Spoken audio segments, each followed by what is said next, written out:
ಶ್ರೀ ಗುರು ಬಸವಲಿಂಗಾಯ ನಮಃ. ವಿಶ್ವಗುರು ಅನುಭವ ಮಂಟಪ ಸ್ಥಾಪನೆ ಮಾಡುವುದರ ಮೂಲಕ ಸರ್ವ ಸಮಾನತೆಗಾಗಿ, ಸಕಲ ಜೀವಾತ್ಮರ ಲೇಷಿಗಾಗಿ ಬ್ರಹ್ಮಾಂಡದ ತತ್ವ,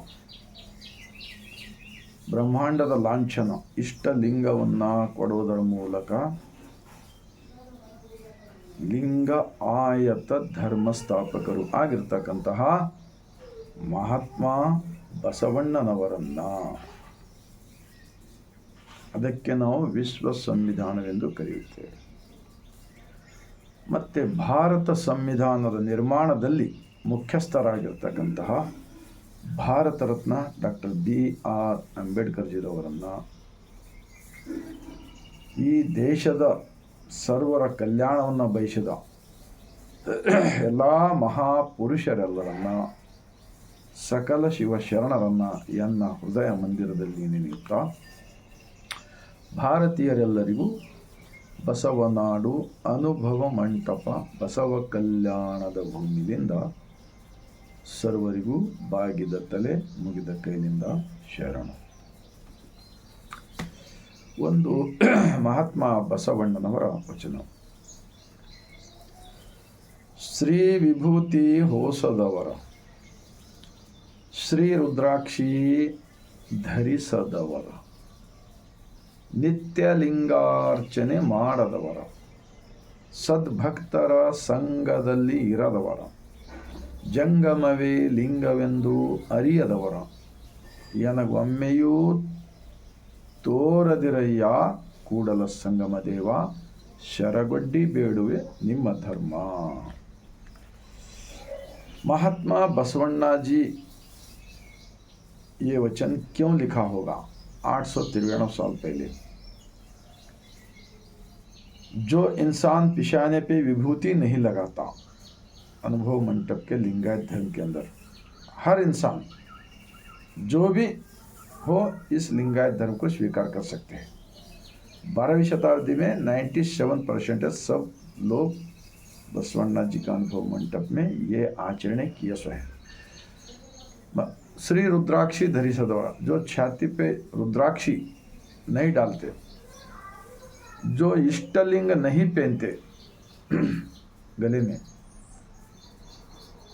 ये शरीर ही मंदिर है समझकर, ಜಂಗಮವೇ ಲಿಂಗವೆಂದು ಅರಿಯದವರು. ಜಂಗಮ ಬಲಿತು ಯಾವುದೇ ಒಂದು ವಿಶೇಷ ಜಾತಿ ಅಲ್ಲವೇ ಅಲ್ಲ. ನಾವೆಲ್ಲರೂ ಕೂಡ ಜಂಗಮರೇ.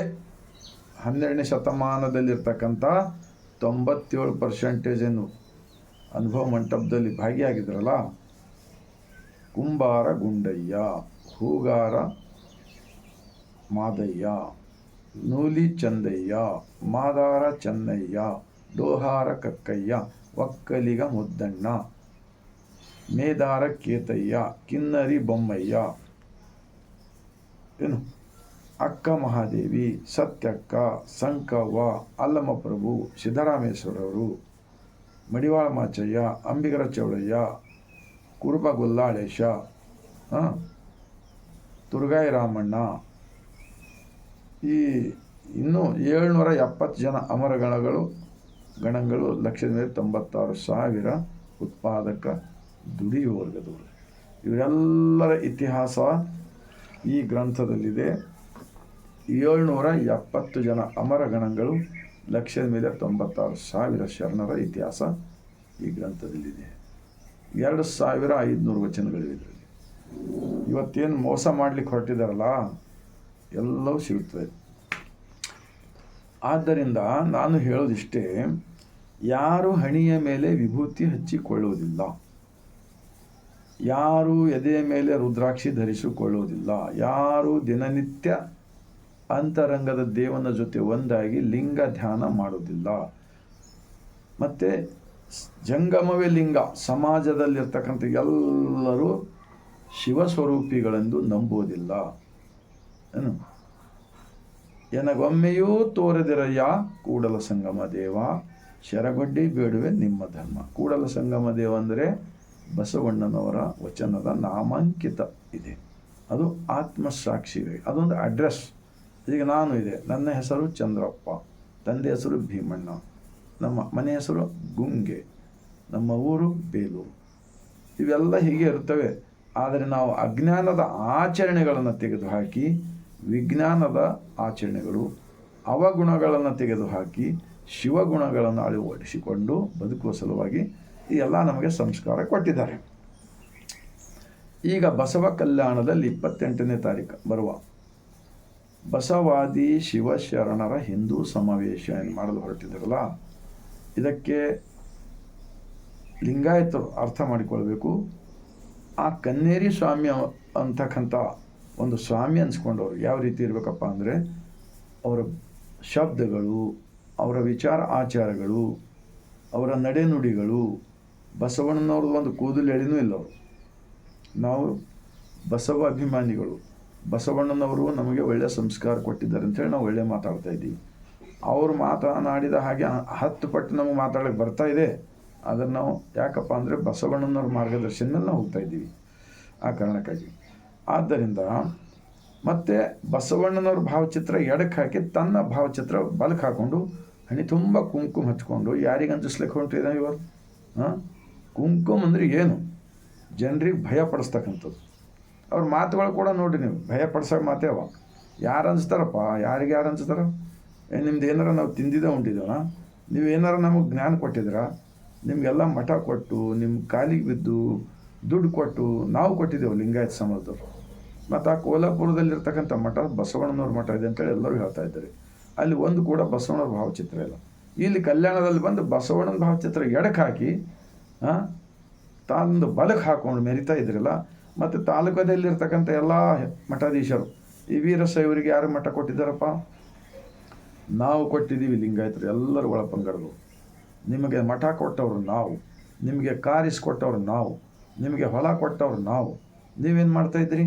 ಬಸವಣ್ಣನವರನ್ನು ಧರ್ಮಗುರು ಅಂತೇಳಿ ಒಪ್ಪಿಕೊಳ್ಳಲಾರದೆ ಮೋಸ ಮಾಡ್ತಕ್ಕಂಥ ಕಾರ್ಯ ಮಾಡ್ತಾಯಿದ್ದೀನಿ ಅಂಥೇಳಿ ನಾನು ಈ ವಚನದ ಗ್ರಂಥದ ಆಧಾರ ಮೇಲೆ ಹೇಳ್ತಾ ಇದ್ದೀನಿ. ಆದ್ದರಿಂದ ಇವತ್ತು ಯುವಕರೆಲ್ಲ ದಾರಿ ತಪ್ಪು ಹೋಗ್ತಕ್ಕಂಥ ನಾವು ನೋಡ್ತಾ ಇಲ್ವಾ? ಎಷ್ಟೊಂದು ಹೆಣ್ಮಕ್ಳ ಮೇಲೆ ಅಪಚಾರ ಆಗ್ತಾಯಿದೆ ನೋಡ್ತಾ ಇಲ್ವಾ? ದಿನನಿತ್ಯ ಜಾತಿ ಭೇದ ಭಾವ ಮೇಲೆ ಜಗಳ ನಡೀತಾ ಇದೆ ನೋಡ್ತಾ ಇಲ್ವಾ? ಅಣ್ಣ ತಮ್ಮರ ಜಗಳಗಳು ಯಾಕದು? ನೀವೆಲ್ಲ ಮಠಾಧೀಶರು ಏನು ಮಾಡ್ತೀರಪ್ಪ? ನಿಮ್ಮ ಕರ್ತವ್ಯ ಏನಿತ್ತು? ಯಾಕೆ ಮಠ ಕೊಟ್ಟಿದ್ದೇವೆ ನಾವೆಲ್ಲರೂ ನಿಮಗೆ? ನೀವು ಬಸವಣ್ಣನವ್ರ ತತ್ವ ಚ್ಯುತಿ ಬಂದಾಗ ನಮಗೆ ಸಹಕಾರ ಮಾಡೋ ಬದಲಾಗಿ ಮತ್ತೆ ಅಪಪ್ರಚಾರ ಮಾಡಲು ಹೊರಟಿದ್ರಂತ. ಹಳ್ಳಿಗಳಲ್ಲಿ ನೀವೆಲ್ಲ ಏನೇ ಒಕ್ಕೂಟ ಮಾಡ್ಕೊಳ್ಳಿ, ಏನು ಭಾಲ್ಕಿ ಬಸವಲಿಂಗ ಪಟ್ಟದವ್ರದ್ದು ಕೆಲಸ ನೋಡ್ರಿ. ಅವ್ರು ಎಷ್ಟು ಒಳ್ಳೆಯ ಸ್ಕೂಲ್ಗಳು ಕಾಲೇಜ್ಗಳು ಕಟ್ಟಿ ಅನಾಥ ಮಕ್ಕಳನ್ನು ಸಲುವಿ. ಪಾಪ ಬಸವಣ್ಣಂದು ಗುರುಕುಲ ಅಂದ್ರೆ ಅವರಲ್ಲಿ ಬಸವಣ್ಣನ ಮುಂಜಾನೆ ವಿಭೂತಿ ರುದ್ರಾಕ್ಷಿ ಲಿಂಗದ ಬಗ್ಗೆ ಮಾತಾಡ್ತಾರಲ್ಲಿ. ಬಸವ ಪ್ರಾರ್ಥನೆ ಮಾಡಿಸ್ತಾರೆ. ಬಸವ ತತ್ವಕ್ಕಾಗಿ ಅವರೆಲ್ಲವನ್ನು ಖರ್ಚು ಮಾಡ್ತಾಯಿದ್ದಾರೆ. ನೀವೇನು ಮಾಡ್ತಾಯಿದ್ದೀರಿ? ಬೇರೆಯವರೆಲ್ಲ ಇವತ್ತಿಲ್ಲ ನಾಳೆ ಎಲ್ಲ ಜನರು ಬಂದು ತಿಳಿದುಕೊಳ್ತಾರೆ. ಯಾಕಂದರೆ ಬಸವಾದಿ ಶರಣರು ಬರೆದಿರ್ತಕ್ಕಂಥ ವಚನಗಳು ಕನ್ನಡದಲ್ಲಿವೆ. ನಿಮ್ಮ ಸಂಸ್ಕೃತದ ಏನೂ ಇಲ್ಲವು. ಯಾಕಂದರೆ ಜನರಿಗೆ ಮೋಸ ಮಾಡುತ್ತಾ ಬರ್ತಾಯಿದ್ದೀರಲ್ಲ ನೀವು. ಏನೇ ಒಂದಿಲ್ಲ ಒಂದು ಆಶೀರ್ವಾದ ಮಾಡ್ತೀವಿ, ಆಶೀರ್ವಚನ. ಏನು ಆಶೀರ್ವಚನ ಕೊಡ್ತೀರಪ್ಪ? ಹೆಸರುಗಳಿಂದ ಎಷ್ಟೆಷ್ಟು ಹೆಸರುಗಳು. ಅದೃಶ್ಯ ಅಂದರೆ ಅದಕ್ಕಂತಾರ. ಅದೃಶ್ಯ ಅಂದ್ರೆ ಕಾಣಲಾರದೇ ಇರಬೇಕು ಆ ವ್ಯಕ್ತಿ. ಹೆಂಗೆ ಕಾಣಿಸಲ್ಲ? ನಮ್ಗೆ ನಮ್ಮ ಎದುರೇ ಕಾಣಿಸ್ತಾ ಇದ್ದಾನೆ. ಏನು ಸಿಕ್ಕಿದ ಬಾಯಿ ಬಂದಂಗೆ ಮಾತಾಡಿ. ಹೆಸರುಗಳು ಬೇರೆ ದೊಡ್ಡ ಶಿವಾಚಾರ್ಯರು, ತಪಸ್ಯವಂತರು, ತಪಸ್ಯಗಾರ. ನಮ್ಮ ಬಸವಾದಿ ಶರಣರು ಇಂಥದ್ದು ಏನಾರ ಹೇಳಿದಾರ? ತುರ್ಗಾಯ ದನ ಕಾಯ್ತಕ್ಕಂಥ ತುರ್ಗಾಯ ರಾಮಣ್ಣ, ಕುರುಬ ಗೊಲ್ಲಾಳೇಶ, ಮಹಾನ್ ಶರಣರು. ಅವ್ರದ್ದು ಒಂದೊಂದು ವಚನಗಳು ನೋಡಿದ್ರೆ ನಾವು ನಿಜಕ್ಕೂ ಯಾವುದೇ ಮೂಢನಂಬಿಕೆ ಮಾಡೋಕ್ಕೆ ಸಾಧ್ಯನೇ ಇಲ್ಲ. ದೇವರು ಹೊರಗೆ ಹುಡುಕ್ಲಿಕ್ಕೆ ಸಾಧ್ಯನೇ ಇಲ್ಲ. ನಮ್ಮ ಗ್ರಾಮಗಳಲ್ಲಿ ನಮ್ಮ ಮನೆಗಳಲ್ಲೇ ನಾವು ದಿನನಿತ್ಯ ಸ್ನಾನ ಮಾಡಿ ಹಣೆ ಮೇಲೆ ವಿಭೂತಿ, ಕೊರಳಲ್ಲಿ ಇಷ್ಟಲಿಂಗ, ರುದ್ರಾಕ್ಷಿ ಧರಿಸ್ಕೊಂಡು ನಾವು ಧ್ಯಾನ ಪ್ರಾರ್ಥನಾ ಮತ್ತು ವಾರಕ್ಕೊಂದ್ಸಲಾದರೂ ಎಲ್ಲರೂ ಕೂಡಿ ಬಸವಾದಿ ಶರಣರ ಶಿವಶರಣ ವಚನಗಳ ಚಿಂತನೆ ಮಾಡಿಸಬೇಕಾಗಿತ್ತಲ್ಲ. ಇದನ್ನು ಯಾಕೆ ಹೇಳಿ ನೀವು? ಈಗ ಲಗ್ನ ಪತ್ರಿಕೆಗಳು ಪ್ರಿಂಟ್ ಮಾಡಿಸ್ತಾರೆ ಮಕ್ಕಳು. ನೋಡಿ ಈ ಥರ ಬಸವಣ್ಣನ ಭಾವಚಿತ್ರ ಹಾಕ್ತಾರೆ, ಹಿಂಗೆ ಕೈ ಮಾಡಿ ತೋರಿಸ್ತಾರೆ. ಮತ್ತು ಒಳಗೆಲ್ಲ ಬೇರೆ ಬೇರೆ ಹಾಕ್ತಾರೆ. ಒಳಗೆ ನೋಡಿ ಇಂಥವೆಲ್ಲ ಬಸವಣ್ಣಂದು ಎತ್ತು ಮಾಡಿಟ್ಟಿರೋ. ಹಾಂ, ಪಾಪ ಮುಗ್ಧ ಜನಗಳು ನಿಮ್ಮ ಮಠಕ್ಕೆ ಬರ್ತಾರಂತಂದ್ರೆ ನೀವೆಲ್ಲ ದಾರಿ ತಪ್ಸೋದು ಹಿಂದೆ ಯಾಕೆ ಮಾಡ್ತೀರಿ? ಮ್ಯಾಲೆ ಬಸವಣ್ಣನ ಭಾವಚಿತ್ರ, ಹಾಂ, ಒಳಗಡೆ ನೂರಾರು ವಿಚಾರಗಳು, ಹಾಂ, ಮೂಢನಂಬಿಕೆಗಳು, ಇವು ಎಷ್ಟು ಕುತಂತ್ರ ಮಾಡ್ತಾ ಇದ್ರಲ್ಲ, ಇದೆಲ್ಲ ಬಿಡ್ಬೇಕಂತೇಳಿ ನಾನು ಹೇಳ್ತಾ ಇದ್ದೀನಿ ಅಷ್ಟೇ. ಇಲ್ಲಿ ನೋಡಿರಿ, ಮನೆ ದೇವ್ರು ಬೇರೆ, ನನ್ನ ದೇವ್ರು ಬೇರೆ, ನಿನ್ನ ದೇವ್ರು ಬೇರೆ, ಇವರೆಲ್ಲ ಲಿಂಗಾಯತರೇ. ಇಷ್ಟೊಂದು ಮೋಸ ಮಾಡ್ತಕ್ಕಂಥದ್ದು ನೀವು ಬಿಡಬೇಕಾಗಿದೆ. ಯಾಕಂದರೆ ಇವತ್ತ ಸಮಾಜದಲ್ಲಿ ನಿರುದ್ಯೋಗ, ಬಡತನ, ಅನಾರೋಗ್ಯ, ಜಾತೀಯತೆ, ಮೇಲು ಕೀಳು, ಭೇದ ಭಾವಗಳು ಭಾಳಷ್ಟಿವೆ. ಇದೆಲ್ಲಕ್ಕೂ ನಿಮಗೆ ಸಮಾಜದ ಜನರು ಮಠ ಕೊಟ್ಟಿದ್ದಾರೆ, ನಿಮಗೆ ಕಾರ್ ಕೊಟ್ಟಿದ್ದಾರೆ, ನಿಮಗೆ ಹೊಲ ಕೊಟ್ಟಿದ್ದಾರೆ, ನಿಮಗೆ ಕಾಲಿಗೆ ಬಿದ್ದು ರೆಸ್ಪೆಕ್ಟ್ ಕೊಡ್ತಾ ಇದ್ದಾರೆ. ಇದರ ದುರುಪಯೋಗ ತೆಗೆದುಕೊಳ್ಳಬಾರದು. ಯಾಕೆಂದರೆ ನಿಮ್ಮ ಕರ್ತವ್ಯ ಏನಪ್ಪ ಅಂದರೆ ಜನರಿಗೆ ಜ್ಞಾನ ಕೊಡ್ಬೋದು. ಯಾವುದು ಜ್ಞಾನ? ಬಸವ ಜ್ಞಾನ. ಯಾವುದರ ಮೂಢನಂಬಿಕೆ, ದೆವ್ವ, ಭೂತ, ಅದು ಇದು ಭಯಪಡಿಸೋದು, ಏನೋ ಕೈಗೆ ದಾರ ಕಟ್ಟೋದು, ತಾಯ್ತು ಕಟ್ಟೋದು, ಇಂಥದ್ದು ಏನಾದರೂ ಮಾಡ್ತಾ ಇದ್ದೀರಿ ಒಂದು ಹೇಳಕ್ಕಂದರೆ ಇದು ಒಂದು ಥರ ಮಾನಸಿಕವಾಗಿ ಈ ಲಿಂಗಾಯತರಿಗೆ ಗುಲಾಮರಾಗಿ ಇಟ್ಕೊಳ್ತಕ್ಕಂಥದ್ದು ನೀವು ಪರಿಸ್ಥಿತಿ ನಿರ್ಮಾಣ ಮಾಡ್ತಾಯಿದ್ರಿ. 893 ವರ್ಷಗಳ ಹಿಂದೆ, 893 ವರ್ಷಗಳ ಹಿಂದೆ ಕೂಡ ಈಗ ನೀವೇ ಸಾಬೀತುಪಡಿಸ್ತಾ ಇದ್ದೀರಿ ಬಸವಣ್ಣನವ್ರ ತತ್ವಕ್ಕೆ ದ್ರೋಹ ಬಿಡ್ತಕ್ಕಂಥದ್ದು ಯಾರಿದ್ದಾರೆ ಅಂಥೇಳಿ ಜನ ತಿಳ್ಕೊಳ್ತಾರೆ. ಭಾಳಷ್ಟು ಜನ ವಚನಗಳು ಓದಿಲ್ಲ ಅಂಥೇಳಿ ನೀವು ಅವ್ರ ತಲೆಯಲ್ಲಿ ಹುಳ ಹಾಕೋದು. ಈ ಬಸವ ಅಭಿಮಾನಿಗಳು ಜಗಲಿ ಮೇಲೆ ದೇವ್ರ ತೆಗಿ ಅಂತ ಹೇಳ್ತಾರೆ, ಭಯದಾಗ ಭೀಟ್ ಅಂತ ಹೇಳ್ತಾರೆ. ಇವೆಲ್ಲ ಸುಳ್ಳು ಗೊಳ್ಳು ಪೊಳ್ಳು ಜನರ ತಲೆಯಲ್ಲಿ ನೀವು ಹಾಕ್ತಕ್ಕಂಥ ಪ್ರಯತ್ನ ಮಾಡ್ತಾಯಿದ್ದೀರಿ. ಈ ಥರ ನಾವು ಯಾರೂ ಹೇಳಿಲ್ಲ, ಹೇಳೋದಿಲ್ಲ. ಈಗ ಅಲ್ಲಮ ಪ್ರಭುರವರದ ಒಂದು ವಚನ ಇದೆ, ಕಲ್ಲ ಮನೆಯ ಮಾಡಿ ಕಲ್ಲ ದೇವರುಗಳು ಮಾಡಿ ಆ ಕಲ್ಲ ದೇವರುಗಳ ಮೇಲೆ ಆ ಕಲ್ಲಿನ ಮನೆ ಕೆಡೆದರೆ ಆ ದೇವರು ಎತ್ತ ಹೋದನು. ಲಿಂಗ ಪ್ರತಿಷ್ಠೆ ಮಾಡುವವರಿಗೆ ನಾಯಕ ನರಕ ತಪ್ಪದು ಗುಹೇಶ್ವರ ಅಂತ ಅಲ್ಲಮ ಪ್ರಭು ವಚನ ಹೇಳಿದ್ದಾರೆ. ಈ ವಚನದ ಪೂರ್ತಿ ಸಾರಾಂಶ ಏನು ಬರ್ತಂಬ ನೀವು ತಿಳ್ಕೊಬೇಕು. ಮೊದಲು ಬೇಡ, ನಾವು ಸಾಮಾನ್ಯ ಜನ ಇದ್ದಿದ್ದೇವೆ. ಈಗ ನಮ್ಗೆ ಅರ್ಥ ಆಗ್ತಾಯಿದೆ, ನಿಮಗೆ ಹೇಗೆ ಅರ್ಥ ಆಗ್ತಾ ಇಲ್ಲ? ಕಲ್ಲಿಂದೇ ಒಂದು ಗುಡಿ ಕಟ್ಟೋದು, ಅಲ್ಲಿ ಮತ್ತೆ ಪ್ರಾಣ ಪ್ರತಿಷ್ಠೆ ಮಾಡ್ತೇವೆ ಅಂತೇಳಿ ಊರು ಜನರಿಂದ ದುಡ್ಡು ಸುಲಿಗೆ ಮಾಡಿ ಅಲ್ಲೊಂದು ಬಂಗಾರದಾಗಲಿ, ಬೆಳ್ಳಿದಾಗಲಿ, ತಾಮ್ರದಾಗಲಿ, ಕಲ್ಲಿಂದಾಗಲಿ, ಯಾವುದೇ ಆಗಲಿ ಅವೆಲ್ಲ ಕಲ್ಲಿನಿಂದೇ ಬರ್ತಾವಲ್ಲ, ಹಾಂ, ಅಲ್ಲೇ ದೇವರಿದ್ದಾನೆ ಅಂಥೇಳಿ ತೋರಿಸೋದು. ವರ್ಷಕ್ಕೊಂದ್ಸಲ ಜಾತ್ರೆ ಮಾಡಿ ಮತ್ತೆ ದುಡ್ಡು ಸುಲಿಗೆ ಮಾಡೋದು. ಮತ್ತು ಜನರಿಗೆ ಹಮೇಶ ದೇವರಿಲ್ಲಿದ್ದಾನೆ, ಅಲ್ಲಿದ್ದಾನೆ. ಈ ಸುಳ್ಳೆ ಇದು ಸತ್ಯ ಇದೆನಾ ಜಗತ್ತಿಗೆ? ಬಸವಣ್ಣನವರು ಈ ದೇಹವೇ ದೇವಾಲಯ ಅಂತ ಹೇಳಿ ಸುಳ್ಳಿದೆನಾ? ಅಲ್ಲಮ ಪ್ರಭುರವರು ಏನು ಹೇಳ್ತಾರೆ ಈ ವಚನದಲ್ಲಿ, ಲಿಂಗ ಪ್ರತಿಷ್ಠೆ ಅಂದರೆ ಎಲ್ಲಿ ಬೇಕಾದಲ್ಲಿ ಗುಡಿಗಳನ್ನು ಕಟ್ಟಿ ಜನರಿಂದ ದುಡ್ಡು ಸುಲಿಗೆ ಮಾಡಿ ಜಾತ್ರೆ ಮಾಡೋದ್ರ ಮುಖಾಂತರ ಅವ್ರ ಮನಸ್ಸನ್ನು ಮಾನಸಿಕ ರೋಗಿಯನ್ನಾಗಿ ಇಟ್ಟುಕೊಂಡು ಕನೆಕ್ಷನ್ ದೇವ್ರ ಸೃಷ್ಟಿಕರ್ತನ ನಮ್ಮೆಲ್ಲರನ್ನು ಮಾಡಿ ನಮ್ಮ ಒಳಗೆ ಇದ್ದಾನಲ್ಲ, ನಮ್ಮ ಮನಸ್ಸು ದೇವರು ಬೇಕಾದಪ್ಪ ಅಂದರೆ ಇಲ್ಲೇ ಕನೆಕ್ಷನ್ ಕೊಟ್ಟಿದ್ದಾರೆ ನಮ್ಮ ಶರಣರು ಒಳಗೆ. ನೀವು ಹೊರಗೆ ಕನೆಕ್ಷನ್ ಕೊಡ್ತಾ ಇದ್ದೀರಿ ಜಡ ವಸ್ತುಕ್ಕೆ. ಇದು ಸಮಾಜಕ್ಕೆ ಒಳ್ಳೇದಿದೆನಾ? ಎಷ್ಟೊಂದು ಮೋಸ ಮಾಡ್ತೀರಪ್ಪ ನೀವು. ಹಾಂ, ಇದು ಮನ್ ಕಿ ಬಾತ್ ಅಂತಾರಲ್ಲ, ಮನ್ ಕಿ ಬಾತ್ ಇದು ಆಗಬೇಕು ಇವತ್ತು. ಅದಕ್ಕೆ ಕಿಲ್ಲರಿದಲ್ಲಿ ಭೂಕಂಪ ಇತ್ತು, ನಾನು ನೋಡಿನೇ ಅಲ್ಲಿ ಹೋಗಿ. ಸುತ್ತಮುತ್ತ ಎಲ್ಲ ಹಳ್ಳಿಗಳಲ್ಲಿ ಒಂದೊಂದು ಹಳ್ಳಿಗಳಲ್ಲಿ 4-5 ಗುಡಿಗಳಿದ್ದು ಎಲ್ಲ ಬಿದ್ದೋದು. ಆ ಮೂರ್ತಿನೇ ಮುಚ್ಚೋಯ್ತು. ಅಲ್ಲಮ್ಮ ಪ್ರಭುರ ವಚನ ಅದೇ ಹೇಳ್ತಾರೆ, ಆ ಕಲ್ಲ ಮನೆ ಕೆಡೆದರೆ ಆ ದೇವ್ರು ಎತ್ತ ಹೋದನಪ್ಪ. ಯಾಕೆ ದೇವ್ರಿದ್ರೆ ಅದಕ್ಕೆ ಉಳಿಸ್ಕೋಬೇಕಾಗಿತ್ತಲ್ಲ, ಎಲ್ಲ ಮನೆಗಳು ಬಿದ್ದರೆ ಪರವಾಗಿಲ್ಲ, ಅದೊಂದು ದೇವ್ರದ್ದು ಗುಡಿರ ಉಳಿಸ್ಕೋಬೇಕಾಗಿತ್ತಲ್ಲ, ಅದನ್ನು ಬಿದ್ದು ಒಳಗೆ ಮುಚ್ಚೋಯ್ತು, ಕಾಣಿಸ್ತಾನೆ ಇಲ್ಲ ಮೂರ್ತಿ. ಅದ್ರ ಹಿಂದೆ ಎಷ್ಟು ಜನಗಳಲ್ಲಿ ತಲೆ ಬಡ್ದಿಲ್ಲ ಪಾಪ. ಇವ್ರಿಗೆ ಇಂಥವ್ರೇ ಹೇಳಿ ಕಡಿಂದೆ ಹೋಗ್ರಿ ಗುಡಿ ಸುತ್ತ ಹೋಗ್ರಿ. ಈಗ ನಾವು ವಚನ ಆಧಾರ ಮೇಲೆ ಮಾತಾಡ್ತಾ ಇದ್ದೀನಿ. ನನ್ನ ಜೊತೆ ಚರ್ಚೆ ಮಾಡಬೇಕಾದ್ರೆ ಆ ಕನ್ನೇರಿ ಸ್ವಾಮಿ ಏನಿದ್ದಾರಲ್ಲ ಅವ್ರಿಗೆ ಶ್ರೀ ಶ್ರೀ ಶ್ರೀ ಮಹಾಜ್ಞಾನಿ ಅಂತ ಕರಿತೀನಿ ನಾನು. ಬಸವ ಕಲ್ಯಾಣದಲ್ಲಿ 1,00,000 ಜನ ಸೇರಿಸಬೇಕು. ನಾನೊಬ್ಬನೇ ಚಂದ್ರಪ್ಪ, ಭೀಮಣ್ಣ, ಗುಂಗೆ, ಬೇಲು ನನ್ನ ಜೊತೆ ಚರ್ಚೆ ಮಾಡಬೇಕು. ನಾ ಗ್ಯಾರಂಟಿ ಚಾಲೆಂಜ್ ಹೇಳ್ತೀನಿ. ನೀವು ಮಾಡ್ತಕ್ಕಂಥ ಸಮಾಜಕ್ಕೆ ದ್ರೋಹ ಬಗಿತಾ ಇದ್ದೀರಿ ಅಂತೇಳಿ ನಾನು ಪ್ರೂಫ್ ಮಾಡಿ ತೋರಿಸಿಲ್ಲ ಅಂದ್ರೆ ನನ್ನ ಹೆಸರು ಚಂದ್ರಪ್ಪ ಗುಂಗೆನೇ ಅಲ್ಲ, ಗ್ಯಾರಂಟಿ ಒಂದಿಗೆ ನಾನೊಬ್ಬನೇ. ಯಾಕಂದ್ರೆ ನನಗೆ ಕೂಡ 27 ವರ್ಷ ಹಿಂದೆ ಏನೂ ಗೊತ್ತಿದ್ದಿಲ್ಲ. ನಾವು ನಮ್ಮ ತಾಯಿ ಅಂದರು ಆ ದೇವ್ರಿಗೆ ಬೇಡ್ಕೊಂಬೋದು ಈ ದೇವ್ರಿಗೆ ಬೇಡ್ಕೊಂಬೋದು ಮಾಡ್ತಿರು. ಅವ್ರು ಬೇಡ, ನಾನು ವಚನೆಗೆ ಓದಿದ್ದಲ್ಲ, ಹಾಗೆ ಅವ್ರು ಹೇಳಿದಂಗೆ ದುಡ್ಡು ಕಡಿಮೆ ಬಿದ್ದರೂ ಹೆಂಗಾರ ಮಾಡಿ ಜಮಾ ಮಾಡಿ ಅಲ್ಲಿ ಹೋಗಿ ಬರ್ತೀವಿ. ಈಗೆಲ್ಲ ವಚನಗಳು ಓದಿದ ಮ್ಯಾಕ ಅರ್ಥ ಆಗ್ತಾಯಿದೆ ನನಗೂ ಕೂಡ.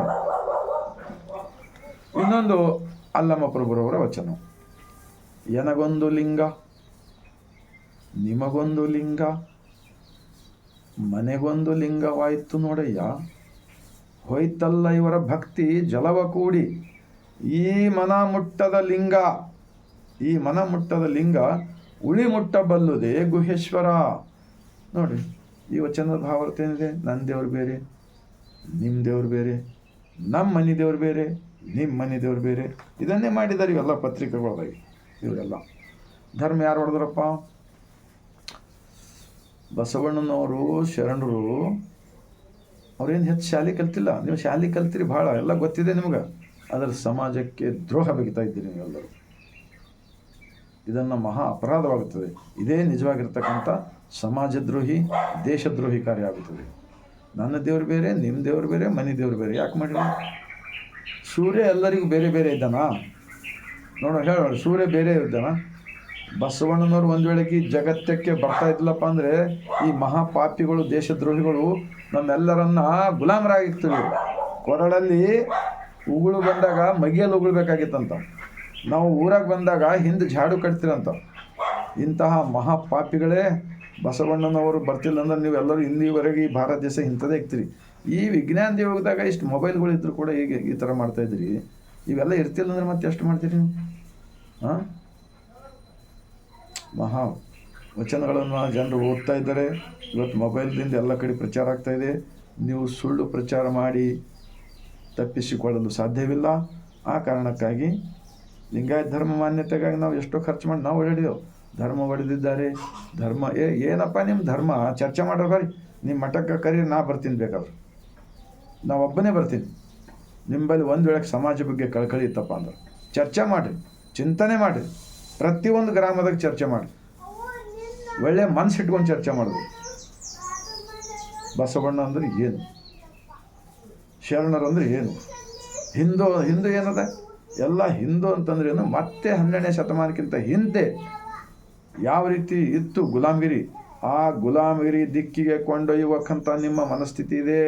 ಇದು ಬದಲಾಯಿಸಿಕೊಳ್ಳಬೇಕು ಎಂದು ನಾನು ಬಹಳ ನಮ್ರತೆ ವಿನಂತಿಯಿಂದ ಹೇಳುತ್ತಾ, ಈ ವಚನದ ವಿಡಿಯೋಗಳು ನಿಮ್ಮ ಹೃದಯಕ್ಕೆ ತಟ್ಟಿದೆ ಆದರೆ ಈ ಕ್ಷಣದಲ್ಲೇ ಬದಲಾವಣೆ ಆಗಿರಿ. ಬಸವ ಕಲ್ಯಾಣದ ಅನುಭವ ಮಂಟಪದಲ್ಲಿ ಬಸವಣ್ಣನವ್ರ ತತ್ವ ಬಿಟ್ಟು ಅಲ್ಲಿ ಏನೂ ನಡೆಯಂಗಿಲ್ಲ. ನೂತನ ಅನುಭವ ಮಂಟಪದಲ್ಲಿ ನೀವೇನೆಲ್ಲ ಮಾಡ್ಬೇಕಂತೇಳಿ ಹೊರಟಿರಿ. ಏನು ಉತ್ತರ ಪ್ರದೇಶ ಮಾಡ್ಬೇಕಂದ್ರಿ, ನಮ್ಮ ಕರ್ನಾಟಕ ರಾಜ್ಯ, ನಮ್ಮ ಬಿಹಾರ ರಾಜ್ಯ ಮಾಡ್ಬೇಕಂದ್ರಿ, ಇದು ಮಹಾಪಾಪದ ಕಾರ್ಯವಾಗುತ್ತದೆ. ನಮ್ಮಲ್ಲೇ ಜಗಳ ಹಚ್ತಕ್ಕಂಥ ಕೆಲಸ ಮಾಡೋಕ್ಕೆ ಶುರು ಮಾಡಿದ್ರಿ ನೀವು ಲಿಂಗಾಯತರಲ್ಲಿ. ಇದು ಒಳ್ಳೆಯದಲ್ಲ, ಇದು ಸಮಾಜ ಘಾತಕ ಶಕ್ತಿ ಆಗುತ್ತದೆ. ಆದ್ದರಿಂದ ಬರ್ತಕ್ಕಂಥ 28ನೇ ತಾರೀಕಿನ ದಿವಸ ನೀವೆಲ್ಲರೂ ಕೂಡ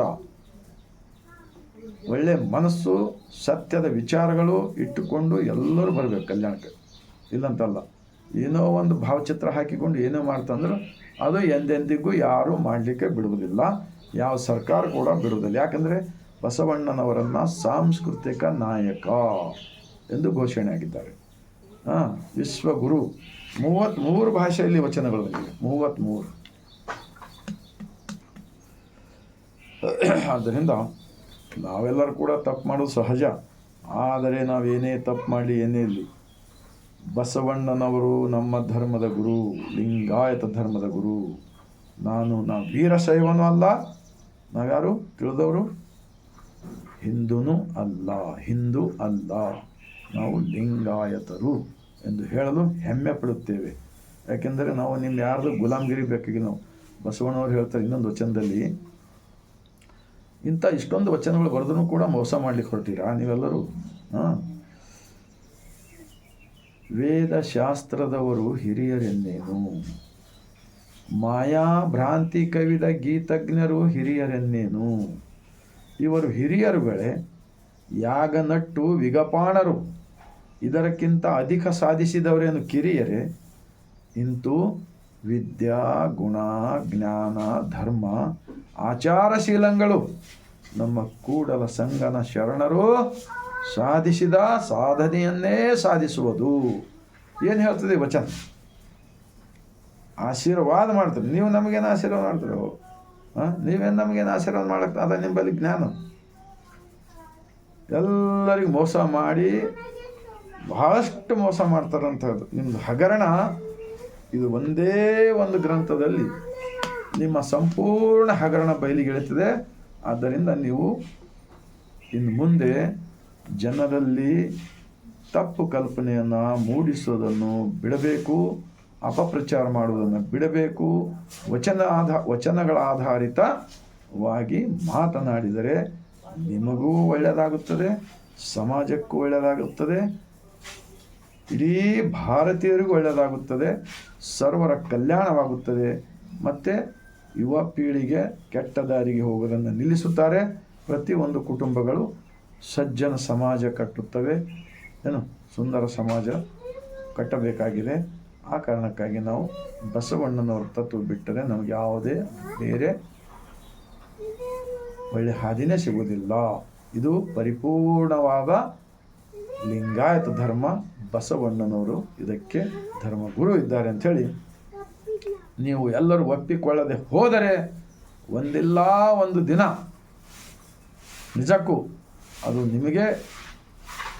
ನೀವೇ ಇದೆಲ್ಲ ಭೋಗಿಸಬೇಕಾಗುತ್ತದೆ. ಏನಪ್ಪ ಅಂದರೆ ಜನರು ತಿರಸ್ಕಾರ ಮಾಡುತ್ತಾರೆ ನಿಮಗೆಲ್ಲರಿಗೆ. ಇವತ್ತಿಲ್ಲ ನಾಳೆ ಎಲ್ಲ ಕಡೆ ಪ್ರಚಾರ ಆಗ್ತಾಯಿದೆ. ಕೆಟ್ಟದ್ದನ್ನು ಪ್ರಚಾರ ಆಗ್ತಾಯಿದೆ, ಒಳ್ಳೆಯದನ್ನು ಪ್ರಚಾರ ಆಗ್ತಾಯಿದೆ. ಜನರು ಒಳ್ಳೆಯದು ತಿಳ್ಕೊತಾರೆ, ಕೆಟ್ಟದ್ದು ಬಿಡ್ತಾರೆ. ಇವತ್ತಿಲ್ಲ ನಾಳೆ ಎಲ್ಲರೂ ಬಿಡಬೇಕಂತಲ್ಲ, ನೀವೆಲ್ಲರೂ ಬಸವಣ್ಣನ ತತ್ವ ಪ್ರಚಾರ ಆಚರಣೆ ಮಾಡಬೇಕಂತಲ್ಲಪ್ಪ. ಆದರೆ 2 2 4 ಆಗಬೇಕಲ್ಲ. 2 2 3 ಆಗ್ತಾವ, 3 ಆಗ್ತಾವೆ ಹೇಳಿ? ಆಗೋದಿಲ್ಲ. ಈ ಥರ 2 2 2 4 ಆಗಬೇಕು. ಇದನ್ನು ಮಾತ್ರ ನೀವು ಹೇಳಿದರೆ ನಿಮಗೆ ಇನ್ನೂ ರೆಸ್ಪೆಕ್ಟ್ ಮರ್ಯಾದೆ ಸಿಗುತ್ತದೆ. ಇಲ್ಲ ಹೋದರೆ ಒಬ್ಬೊಬ್ಬರಾಗಿ ನಿಮ್ಮೆಲ್ಲರನ್ನು ತಿರಸ್ಕಾರ ಮಾಡುವುದಂತೂ ಗ್ಯಾರಂಟಿ. ಇಷ್ಟೊಂದು ಹೇಳ್ತಾ ಈ ವಚನದ ವಿಡಿಯೋ ನಿಮ್ಮೆಲ್ಲರ ಹೃದಯಕ್ಕೆ ತಟ್ಟಿದೆ ಆದರೆ 150 ಕೋಟಿ ಭಾರತೀಯರಿಗೆ ತಲುಪಿಸುವ ಕಾರ್ಯ ಆಗಲಿ ಎಂದು ನಾನು ಬಸವನಾಡಿನಿಂದ ಬಾಗಿದ ತಲೆ ಮುಗಿದ ಕೈಲಿಂದ ವಿನಂತಿ ಮಾಡಿಕೊಳ್ಳುತ್ತಿದ್ದೇನೆ. ಸರ್ವರಿಗೂ ಶರಣು.